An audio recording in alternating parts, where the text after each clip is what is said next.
like when you ran onto that field? What were some of the emotions you were feeling when Frank went down? The first thing was I just wanted to make sure he's okay. I love him like a brother, and you know, when you see how hard he works, something like that it hurts. It hurts when you see that.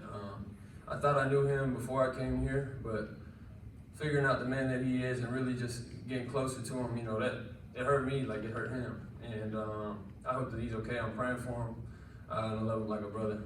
What about when you took the field and took those first snaps and drove the field, the team down the field? What were some? Did you miss it? Did it come natural? I mean, that was pretty good. Heck yeah, I missed it. It was a lot of fun back there.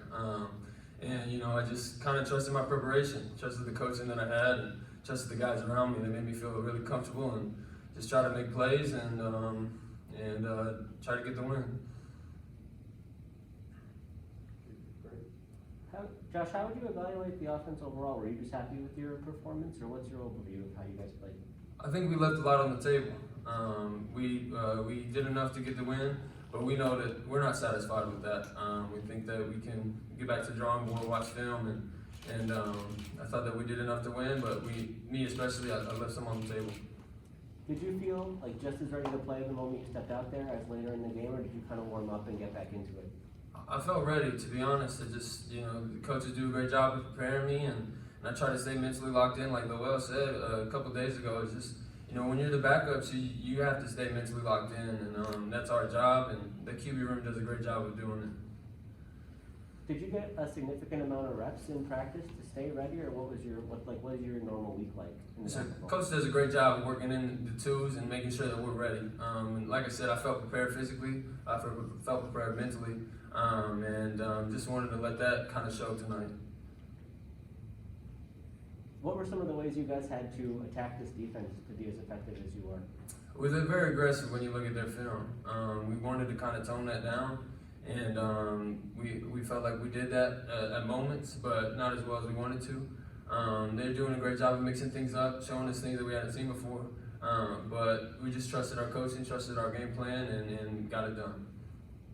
This was Zakari's first game back in the fold too. What did he bring to you as a receiver? And quite a bit. That guy could make plays. That's the first time me witnessing it firsthand, but I've seen his film, and I know the guys say it all the time, that guy can make plays. Along with the rest of our receiving corps, we've got a bunch of weapons, you know, tight ends, running backs. It makes it a lot of fun to be a quarterback in that kind of offense where you know the guys are going to make plays and we're going to move the ball. How much had you worked with him before? Just knowing that he's been injured and that you were, maybe splitting reps. Like, had you had a lot of experience working with him? I had quite a bit, as much as I could. I tried to steal some reps here and there in the summer or whenever I could, really. It's just really, I was just trying to throw with him. When he was kind of battling his injury, I tried my hardest to get some reps in, steal some reps in with him, and just try to create that relationship, off the field as well, is what I was trying to do. How much does the offense change when you're the quarterback compared to Frank? Do you guys do different things, or how do you see it? I'm sure there's different things. Frank's just a special athlete. Some of the things that he can do is just, I'm like sit there and I just say, wow, that's a Frank play right there. And I've been watching it since I was in high school. Obviously, there's some things that are different for me when we go in there, but we stick to our game plan. We stick to who we are. We want to run the football. And we want to keep our identity. And wherever I fit in there, that's where I fit in. It's my job to come in and just keep the offense moving. I don't really anticipate it changing at all. Josh, what about being 3-0? What's the mood like in the locker room with the guys? It's awesome. Being 3-0, that's incredible. But we're not satisfied, like I said. We're excited. We have a great coach, great leader, and we're ready for next week. I'm sure we're gonna wake up tomorrow and everyone's gonna open up their thundercloud and start watching film. We're not satisfied, and we got a special group. I've played a lot of football, and there's a special group, special atmosphere in there.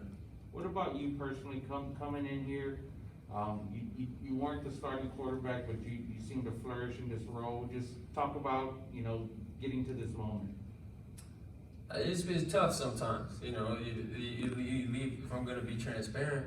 I left a lot behind, and I had relationships there too, but I knew that God had a plan for me. And I don't regret decisions that I make with God in the middle of them. And, I just kept putting my head down and grinding, and, I just trusted his plan. And like I said, never once did I wish that would happen to Frank. I was happy with, I mean, not happy, but I was perfectly okay with supporting him and trying to be the best backup that I could be, trying to help this team win whatever role that was, you know, and that's my prayer every day. Whatever role you give me, God, may I just execute it and be the best that I can be. And that's really just how I approached it. Anything else for Josh? All right, thanks. We'll give it a shot. Thank you.